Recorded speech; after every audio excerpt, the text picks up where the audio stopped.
अमीर लोग बड़ा सोचते हैं, गरीब लोग छोटा सोचते हैं। पूरा गेम सोच का है, पूरा गेम प्रोग्रामिंग का है। ये अमीर और गरीब सोच के लिए है, लोगों के लिए नहीं है। अगर आप बड़ा सोचोगे तो काम बड़ा होगा। अपने आप को बड़ा सोचने में लगाओ। छोटा सोच सोच के और छोटे हो जाएंगे। बड़ा सोचो, बड़ा सोचो, बड़ा सोचो। हम ऑलरेडी मिडिल क्लास हैं, रात दिन उनके साथ रहते हैं जो बड़ा नहीं सोचते हैं, छोटा सोचते हैं। अरे बड़ा सोचो, अरे अमाउंट भारी सोचो, अरे अमाउंट थोड़ा बड़ा सोचो। जिस लेवल को आप अचीव करना चाह रहे हो ना, उस लेवल को सोचो। पैसा कितना आएगा। एक आदमी, तो एक लड़का था एमए में फेल हो गया, तो सुसाइड करने जा रहा था। तो नदी के पास कूदने वाला था, जितने में एक आदमी आके पूछा, क्यों, क्या हुआ? मैं एमए में फेल हो गया, अब मैं मरूंगा। तो उसने बोला, तो फिर अब एलकेजी से दोबारा पढ़ेगा क्या? कि क्या मतलब कि तू मरेगा तो तू परमानेंट थोड़ी मरेगा, तू जन्मेगा भी तो सही, फिर से एलकेजी से जाए और बारे में एमए दोबारा दे लूंगा, मैं एमए दोबारा पढ़ लूंगा, मेरा जीरो से नहीं पढ़ूंगा मैं। लाइफ का एंड करना कभी सॉल्यूशन नहीं है, क्योंकि इंसान सबसे बड़ी गलती यही करता है, दुखों से दुखी हो जाता है, फिर मरने जाता है, ये सोचता है दुखों से मुक्ति हो जाऊंगा। अमीरी को जब तक खोजोगे नहीं तो मिलेगी कैसे? अरे ऐसे सोचेंगे नहीं तो होगा क्या? तो सोचोगे तब होगा। तो आज तक अमीरी को सोचा ही नहीं तो होगी कैसे? एक शराबी को कभी देखा है कि वो शराब ढूंढ रहा है, मिली नहीं? किधर भी मिलेगी उसको, किधर भी मिलेगी, मिलना ही होगा उसको, क्योंकि तड़प है उसकी, मिलेगी मिलेगी। तो जब ये सिद्धांत शराबी पे लागू होता है तो ये अमीरी पे भी लागू होता है। तुम चाहो, खाली चाहोगे तो मिलेगी। उस दिन अमीरी आएगी। अमीरी के सिद्धांतों से अमीरी आती है। अचानक लॉटरी नहीं लगेगी, बिजली नहीं कड़केगी, ले हो जा अमीर तू रातों रात, तो फिर दिन में आ भी जाएगा नीचे। अमीर को महसूस करो। अरे जो जो जिसमें मास्टर है वो लिखो, उन शक्तियों को लिखो, उसका इस्तेमाल कहां हो सकता है लिखो। अरे अपनी पावर्स को लिखो, जो है वो लिखो। ये मत कहना कुछ नहीं है मेरे में, हो ही नहीं सकता, सबसे बड़ा झूठ। तेरी अंगुलियों के निशान इस जगत के 7.5 अरब लोगों में से एक से भी नहीं मिलते। इसका मतलब एक खूबी ऐसी है जो दुनिया में दूसरे में नहीं, आप में ही है। लिखो, अरे लिखो। प्रकृति ने आपको एक खूबी ऐसी अनमोल दी है, उसको लिखो और उसको ही सींच के और पौधे को बड़ा कर जाओ। आप तो तूफान मचा दोगे। लिखो, आपको महान उपलब्धियां मिलेगी जब आप अपनी उपलब्धियों को लिखोगे और अपने पावर्स को लिखोगे। आपको पता है लक्ष्मी की सारी तस्वीरें होती है वो खड़ी रहती है, और सरस्वती की तस्वीरें जितनी भी होती है वो बैठी हुई रहती है। पता है क्यों? लक्ष्मी खड़ी इसलिए रहती है कि किसके पास से कब निकल जाऊंगी पता भी नहीं चलेगा। और सरस्वती या तो आती नहीं है, आने के बाद जो बैठ जाती है तो परमानेंट बैठ जाती है। इसलिए इस लक्ष्मी को संभालने के लिए ताकत चाहिए। समस्या आती है तो रोते नहीं है और मर गए रे, ये नहीं करते। समस्या से लड़ो, लड़ने का नेचर बनाओ। अमीर बनोगे ना तो कई बार समस्या के थपेड़े आके थप्पड़ों की तरह लगेंगे, ताकि अमीरी कायम रह सके। नहीं तो अचानक गरीब के पास दौलत आती है तो आपको पता है निकल भी लेती है जल्दी से। पता है क्यों? उसमें कंट्रोल करने की पावर नहीं है। अमीर लोग अपनी नेटवर्थ पे ध्यान देते हैं और गरीब लोग अपनी तनख्वाह पे ध्यान देते हैं। कितना आया भाई इस महीने का? हाँ आ गया, अच्छा है। पहले तो ये सुन लेना, अमीरी के और धन के सिद्धांत विज्ञान को जानने के बाद फुकरिया भी अमीर बन सकता है। मार्क जुकरबर्ग का नाम सुना है? 7 जीन्स 7 टी शर्ट। वर्ल्ड की टॉप नेटवर्थ जिनके पास है उन विश्व के टॉप 10 दिग्गजों में है मार्क जुकरबर्ग। क्योंकि जीवन सरल है। जीवन को सादा रखना भैया, जीवन सरल रखना, दौलत टिकेगी। दरअसल दौलत सरलों के पास ज्यादा टिकती है। आज तक की जितनी फाइलों को आपने रखा है अपने अंदर समा के, उसको डिलीट करके इस फाइल को डाल लो। आज अपनी जिंदगी में एक प्रण ले लो कि रोज अपनी जिंदगी में अपनी नेटवर्थ के लिए मुझे 2-5 मिनट गूगल को देने, 2-5 मिनट मुझे यूट्यूब को देने। किस बात के लिए? मुझे मेरी अमीरी इन सेंसेस से अंदर जाती है। कोई भी फीलिंग्स इन ज्ञानेंद्रियों से तो अंदर जाती है। यही तो हम तक सूचना और डेटा पहुंचाती है। देखो रे भैया, आज से देखना चालू करो। एक दिन प्रकृति आपको सच करते हुए आपके पास सोना ला के देगी, आपके पास सिल्वर ला के देगी, आपके पास एमराल्ड ला के देगी, आपके पास एक बार रत्नों का खजाना ला के देगी, पन्ना ला के देगी। रिच महसूस करोगे तो होगा। एक आदमी रंगमंच पे नाटक करता था, तो उसने अमरीश पुरी का रोल किया, मतलब गंदा वाला। तो वो लेडीज की इज्जत के ऊपर हाथ डाल रहा था। रंगमंच पे चल रहा था ओरिजिनली, है ना, जैसे अपने चलते हैं ना रविंद्र रंगमंच पे। तो उसने जिस तरीके से अभिनय किया तो दर्शकों में से एक आदमी को गुस्सा आ गया और जूता उठा के उसके ऊपर मार दिया। क्रोध आता है कि नहीं आता? उसने जूते को माथे पे लगा लिया। अरे रे, आज मेरा अभिनय पास हो गया। जिसने नकल को इतना हसल समझ लिया कि जूता तक मुझे दे दिया, रे आज अभिनय पास हो। ऐसा अभिनय चाहिए सोने को, ऐसा अभिनय चाहिए रिचनेस को फील करने के लिए, ऐसा अभिनय चाहिए। रोम रोम में गरीबी जिसके गुथी हुई हो उसको अमीर कैसे बनाएंगे? फाइल को डिलीट करो, अचीवमेंट सारे आ जाएंगे। रिचनेस को फील करो, आ जाएगी।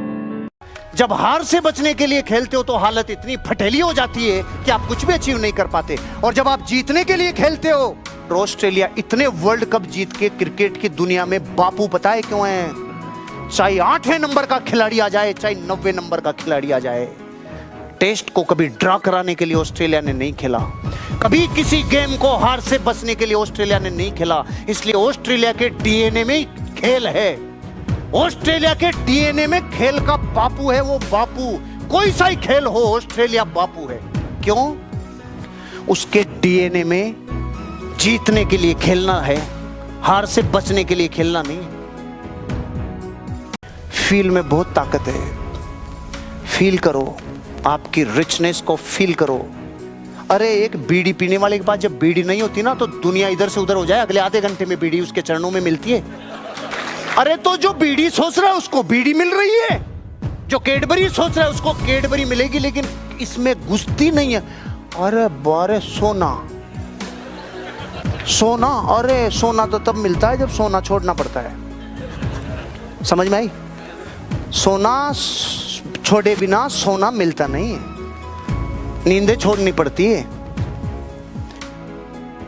इंडिया ने दोनों वर्ल्ड कप जब जीते, वो जीते जब डिफेंसिव खेलना बंद किया, एग्रेसिव खेला, चाहे जुबान में एग्रेसिव, चाहे गुस्से में एग्रेसिव, चाहे खेल में एग्रेसिव, तब जीते हैं। दुनिया में जो लोग गरीब होते हैं उनकी सोच का सबसे बड़ा माइनस पॉइंट, हार से बचने के लिए जब हम खेलते हैं ना तो वर्ल्ड कप भी नहीं जीत पाते। जब जीत के लिए खेलोगे तो जीतोगे, और जब हार से बचने के लिए खेलोगे तो नियम से हारोगे ही हारोगे। जिंदगी में वो सब चीजें परचेज करो जिनकी आपको जरूरत है। अगर वो परचेज कर लिया जिनकी जरूरत नहीं है तो कुछ सालों बाद वो बेचना पड़ेगा जिसकी जरूरत आपको थी। वॉरेन बफेट, जीवन सरल है। और कौन है वॉरेन बफेट? दुनिया का सबसे धनी आदमी। अब इतनी नहीं है उसका दूसरा परिचय, जिसने 3 बार अपने जीवन की 90% दौलत जिसने डोनेट कर दी हो। बिल गेट्स फाउंडेशन को 3 बार 90% दौलत डोनेट कर दी, लेकिन फिर बन जाता है अमीर। अमीरी का सरलीकरण। उसका मकान है कई बीघाओं में, लेकिन दूसरा नहीं बनाया, एक ये जो है। क्या कह गया? अरे जीवन के उन हिस्सों का ध्यान रखो, जिंदगी में फिजूल खर्ची के ऊपर जिंदगी मत लगाओ, उन पे लगाओ जो आपको एसेट्स क्रिएट करें। जिसने सोचा ही नहीं उसको नहीं मिलता भाई। पुरानी फाइलें डिलीट कर दे, सॉफ्टवेयर को फोड़ दे, और इसमें घुसा कुछ जो अमीर बनाए। ये घुसे बिना अमीरी आएगी नहीं, सोचने से अमीरी आएगी। घुसा कुछ। आज तक कैश नहीं देखा, आज तक सिल्वर की 30 किलो की बट्टी नहीं देखी, आज तक कैडबरीज नहीं देखी, तो आएगी कैसे? अरे सोचा ही नहीं तो प्रकृति जबरदस्ती कीड़ा करने थोड़ी देगी आपको। जब तक जिंदगी में सोचोगे नहीं, महसूस करोगे नहीं, तब तक होगा नहीं।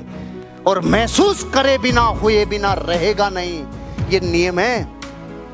जब तक शिद्दत से नहीं चाहते तब तक होता नहीं है। अमीरों को महसूस करते हैं अमीर लोग, होने से पहले महसूस करते हैं। नो एक्सक्यूज, मत बहाना बना, नहीं तो एक ही चीज बनती है, या तो दौलत या बहाना, दोनों एक साथ कभी नहीं बनती है। उतर जा मैदान में। ये एक अमर प्रिंसिपल है। अमीर लोग अवसरों पे ध्यान केंद्रित करते हैं, गरीब लोग बाधाओं पे ध्यान केंद्रित करते हैं। अमीर लोग जिंदगी में अपॉर्चुनिटी देखते हैं, कितनी भी घटना कैसी भी हो उसमें अवसर निकालना, ना कि उसमें कीड़ाकांडी करना, ना कि उसमें बाधाएं ढूंढना। अमीर लोगों का ये बहुत बड़ा लक्षण है। अपने आप को अमीर बनाना चाह रहे हो और अवसर आ रहा है और उसमें नेगेटिव ढूंढ रहे हो। अपॉर्चुनिटी में कोई भी तरीके की कठिनाई मत ढूंढ, अपॉर्चुनिटी है। जब समस्या आती है ना तो दुनिया रोती है। जब समस्या आई और रोना शुरू किया तो 1 साल से 2 साल में आप पता है क्या बन जाते हो कि अब जिंदगी में कुछ भी नहीं कर सकते, समस्या को सॉल्व नहीं कर सकते। समाधान के रूप में साबित करो, खुद समस्या मत बन जाओ। समाधान ढूंढ, ऐसी तो समस्या आएगी। आपके पास कभी ये समस्या आ सकती है, वो परमाणु बम क्यों नहीं बनाया तुमने अब तक? कभी ऐसी समस्या आएगी भाई पाकिस्तान से आपकी बातचीत अभी बंद क्यों है, क्यों आगे चल के बढ़ो, कुछ करते, ऐसी आएगी? ये नॉर्मल हिस्से हैं जिंदगी के। लेकिन अपनी जिंदगी में जो भी संकट और समस्या आती है उस टाइम सॉल्यूशन करने के नेचर के लिए इस रैम को बढ़ाओ, ताकत लगाओ, इस पे प्रेशर पड़ने दो। इस पे जितना प्रेशर पटकोगे ना, एक दिन मिस्टर सॉल्यूशन बन जाओगे। ग्रोथ की चाहत दुनिया के हर चैंपियन को आत्मा से लगती है। वो ये जानता है जिंदगी या तो आगे बढ़ती है या पीछे जाती है, स्थिर रहने का कोई फार्मूला नहीं है। इसलिए अपनी जिंदगी में महत्वाकांक्षी रहना चाहिए अगर बनना है आपको चैंपियन। इसलिए चैंपियन को पता है जिंदगी में और फाइट कर और ग्रोथ कर। ग्रोथ का लेवल बढ़ता चला जाता है, ग्रोथ के पैरामीटर बढ़ते चले जाते हैं। ग्रोथ की जिंदगी में अपनी अपनी परिभाषाएं बदलती रहती है, लेकिन ग्रोथ नहीं बदलती। एक सर्वे किया कंपनी ने अमेरिका, भारत और जापान के लोगों पे कि जब इनके लाइट जाती है तो तीनों क्या करते हैं। अमेरिका वाला लाइट जाते इलेक्ट्रिसिटी बोर्ड को फोन करता है, लाइट का अरेंजमेंट करवाता है। जापानी 90% तो जरूरत ही नहीं है, खुद ही बिजली बना के रखता है। 1% 2% में मदद लेनी पड़ती है कि साहब ये वाला क्या करता है कि ये बाहर आकता है और देखता है, रामू की भी गई, शामू की भी गई, तो तेरी क्या खुजली चल रही है, चुपचाप बैठ जाना, गई तो जाने देना, सब मोहल्ले में गई तो। हम पता है गुलाम क्यों रह गए? किसी एक आध को जरूरत पड़ी, उसने बाहर निकल के देखा, अरे ये भी गुलाम, ये भी गुलाम। आपके माता पिता आपका मूल्यांकन कर रहे हैं जिस दिन से चड्डी नहीं पहनी थी तब से मूल्यांकन चल रहा है। उनका कई बार मूल्यांकन था, मेरा बेटा चांद तारे तोड़ के लाएगा। वो माँ बापों के चांद तारे भी गिरवी रख दिया, ये पता नहीं मेरा बेटा कुछ अनोखा कर जाएगा जो जीवन बना देगा। अरे रे, माँ बाप मूल्यांकन करते करते आंखें बूढ़ी होती जा रही है, लेकिन मूल्यांकन पे खरे नहीं उतर पा रहे हैं।